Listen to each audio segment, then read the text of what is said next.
Bienvenidos a la Luz de la Cruz, un espacio para conocer la verdad de la palabra de Dios. Toma tu Biblia y ponte cómodo para escuchar este programa, en la voz de nuestro pastor Wilson Manzano. Apreciados oyentes, bienvenidos una vez más a La Luz de la Cruz. Mi nombre es Wilson Manzano. Es un gran placer para mí encontrarnos una vez más por este medio para compartir la lectura del libro Una salvación grandiosa de J.F. Stromberg. Hoy estaremos leyendo el capítulo 13 de este libro llamado El eterno estado de los salvos. Pero antes haremos las preguntas correspondientes al capítulo 12 leído en el programa anterior. Primera pregunta. En la promesa de Dios en Romanos 8:32 de darnos todas las cosas, ¿qué no se incluyen necesariamente? En la promesa de Dios en Romanos 8:32 de darnos todas las cosas, ¿qué no se incluye necesariamente? Segunda pregunta. ¿Cuál es la provisión de Dios que causa sufrimiento al creyente? ¿Cuál es la provisión de Dios que causa sufrimiento al creyente? Tercera pregunta. ¿Qué diferencia existe entre los conceptos de castigo, corrección y disciplina? ¿Qué diferencia existe entre los conceptos de castigo, corrección y disciplina? Ahora continuamos con la lectura del libro Una salvación grandiosa. Dios les bendiga. Capítulo 13.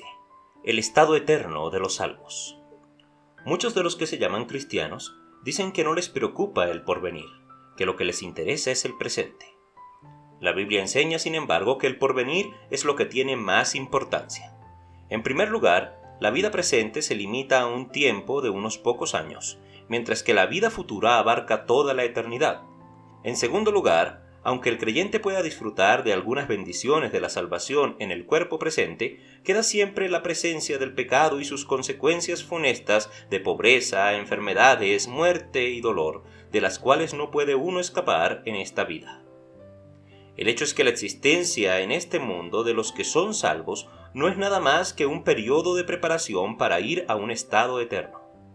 Parece que son muy pocos los que se dan cuenta de las cosas gloriosas que están reservadas para los salvos y la posición tan elevada que ocuparán durante una eternidad sin fin. La mente finita no puede comprender la plenitud de todo esto, pero la Biblia revela lo suficiente para mostrar que será la cosa más grandiosa que jamás haya recibido cualquier criatura de Dios. El estado eterno para los que son salvos durante este siglo será inaugurado por el advenimiento del Señor Jesucristo. El mismo Señor con aclamación, con voz de arcángel y con trompeta de Dios descenderá del cielo, y los muertos en Cristo, todos los salvos, resucitarán primero. Luego nosotros, los que vivimos, los que quedamos juntamente con ellos, seremos arrebatados en las nubes a recibir al Señor en el aire, y así estaremos siempre con el Señor.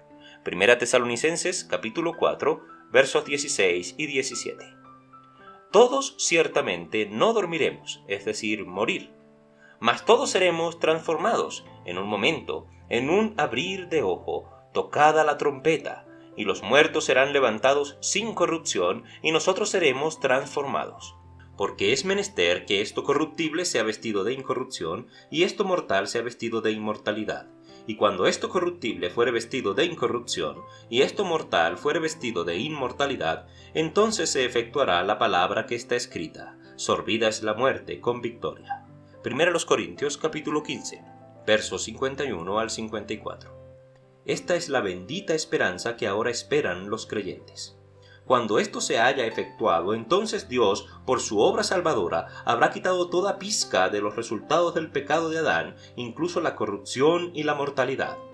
Pero habrá mucho más que eso. Los salvos estarán para siempre con el Señor. Esta fue su promesa a sus discípulos. Voy pues a preparar lugar para vosotros. Vendré otra vez y os tomaré a mí mismo, para que donde yo estoy, vosotros también estéis. San Juan capítulo 14, versos 2 y 3. Aún antes de la constitución del mundo, los creyentes de este siglo fueron escogidos en Cristo por Dios el Padre para que fuesen santos y sin mancha delante de Él en amor. Efesios capítulo 1, versículo 4. Jesús, hablando a su Padre, dijo: Padre, aquellos que me has dado, quiero que donde yo estoy, ellos estén también conmigo, para que vean mi gloria que me has dado, por cuanto me has amado desde antes de la constitución del mundo. Juan capítulo 17, versículo 24. El estar en la presencia de Dios el Padre, disfrutando de su amor en compañía del Hijo de Dios y contemplando su gloria, es la perspectiva segura que espera a cada persona que es salva, pero aún le espera más que esto. No solo estarán con Jesucristo, sino que serán semejantes a Él. Muy amados, ahora somos hijos de Dios, y aún no se ha manifestado lo que hemos de ser, pero sabemos que cuando Él apareciere, seremos semejantes a Él, porque le veremos como Él es. Primera de Juan, capítulo 3, verso 2. Como trajimos la imagen del terreno, traeremos también la imagen del celestial. Primera a los Corintios, capítulo 15, verso 49. El Señor Jesucristo transformará el cuerpo de nuestra bajeza para ser semejante al cuerpo de su gloria. Filipenses capítulo 3, versículo 21.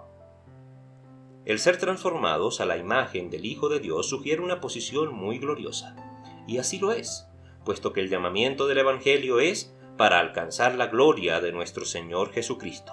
Segunda a los Tesalonicenses capítulo 2, verso 14. Aunque todavía esto no se haya experimentado por ellos, ya ha sido concedido por Jesús a aquellos que el Padre le ha dado. Véase esto en San Juan capítulo 17, versículo 22. Cuando Cristo vuestra vida se manifestare, entonces vosotros también seréis manifestados con Él en gloria. Colosenses capítulo 3, verso 4. Hay todavía mucho más reservado para los que son salvos que el ser libertados de las consecuencias del pecado, estar para siempre con Cristo, ser transformados a su imagen y recibir su gloria. Además de todo esto, entrarán en una unión perfecta con Dios, lo cual es infinitamente mayor que la armonía con Él. Los ángeles están en armonía perfecta con Dios, pero ellos pertenecen a otra categoría, son de otra clase. Jesús, orando al Padre, dijo: No ruego solamente por estos, hablando de los discípulos, sino también por los que han de creer en mí por la palabra de ellos, para que sean una cosa, como tú, oh Padre, en mí, y yo en ti, que también ellos sean en nosotros una cosa. San Juan capítulo 17, versos 20 y 21. Esto no puede querer decir otra cosa que el ser elevados al mismo nivel de Dios, puesto que solamente así puede existir la misma unión que ahora existe entre Dios el Padre y Dios el Hijo. Hay otras afirmaciones con respecto a los salvos de este siglo que apoyan esta doctrina. Porque somos miembros de su cuerpo, hablando de Jesucristo, de su carne y de sus huesos. Por esto dejará el hombre a su padre y a su madre y se allegará a su mujer, y serán dos en una carne. Este misterio grande es, mas yo digo esto con respecto a Cristo y a la Iglesia. Efesios capítulo 5, versos 30 al 32. Las relaciones que aquí se expresan entre Cristo y los que son salvos son las mismas que existen entre el marido y la esposa. Como el esposo y la esposa han de estar en un mismo nivel, así también tendrá que ser el estado espiritual entre Cristo y la Iglesia. El apogeo final para los que son salvos es el ser elevados al nivel divino. Si Dios solamente salvara al hombre del pecado y le restaurara al estado original de Adán, eso solamente sería algo maravilloso. Si hiciera un poco más por él y le colocase en la posición de los ángeles, esto sería aún más maravilloso. Si le concediera la posición de arcángel, serafín o querubín, esto sería todavía más maravilloso. Pero Dios hace mucho más que eso. Él eleva a los que son salvos en este siglo a un nivel igual al suyo propio. Como este hecho glorioso no se reconoce sino muy poco, no estará de más el repetir que la maravilla de todo esto se hace aún más asombrosa cuando se recuerda que Lucifer deseaba llegar a ser como el Altísimo y procuró conseguir esto por sus propios esfuerzos. Fue también la promesa hecha de Satanás de llegar a ser semejante a Dios, la que hizo que el hombre pecara y se rebelara contra su Creador. Lo que tanto Satanás como Adán procuraron conseguir con sus propios esfuerzos y rebelándose contra Dios, Dios lo concede gratuitamente a sus criaturas rebeldes sin tener que hacer otra cosa sino aceptar a su propio Hijo como la propiciación por sus pecados. ¡Qué salvación tan grandiosa!